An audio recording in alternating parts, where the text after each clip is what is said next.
is there a way to expand Medicare that would accomplish some of that would address some of these problems that you're talking about?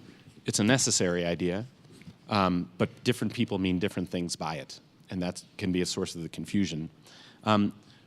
When people talk about single payer, they can mean very different things.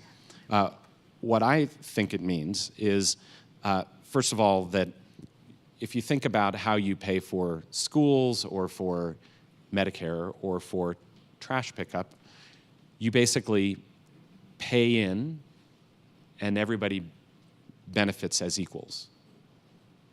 And I think that's the aspiration that's at the bottom of it. What do we mean by everybody pays in? Under Medicare, it's a payroll tax so that everybody's paying in. It's not capped. So there are people that as over the course of life, they get to, they find that they've done extraordinarily well, they'll be paying in more than they will take out.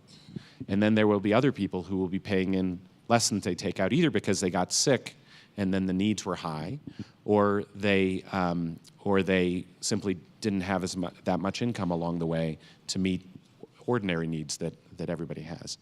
So I find the debate a little confusing because often when liberals talk about wanting single payer, I think one of the critical aspects of it is that it's that we're all paying in as equals, and what do we mean by how we all pay in?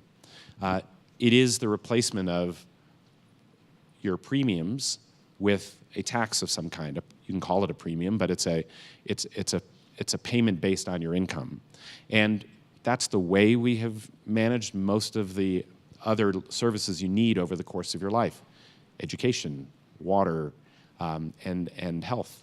And so tying how you get your health to your place of employment is going to become less and less tenable as fewer and fewer people are getting coverage through employment. We miss this important statistic. Larry Katz and a team showed this. Over the last 10 years, his data was 2005 to 2015, 94% of net new job growth was in forms of employment that had no healthcare benefits. It was alternative work forms. It was gig employment, independent contracting, temporary workers. You know, that's the world my kids are now walking into. When they get their employment, they are most likely to be in that category. And that's what life in employment is going to be like. So I think the only way we go is by having us collectively paying into a system that no matter where you're employed, you have coverage all along the way. And that's what I think people mean by single payer. And it's the necessary way to go. Now, whether it's that it's all Medicare that people get, even that's confusing. Half of Medicare is fee-for-service, half is HMO plans.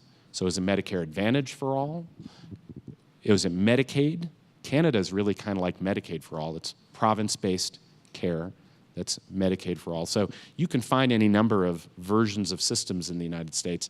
It will be an American form, but it will need to be something that allows us to have coverage as we move between employment, especially since most of the job growth is in forms of employment that don't have coverage.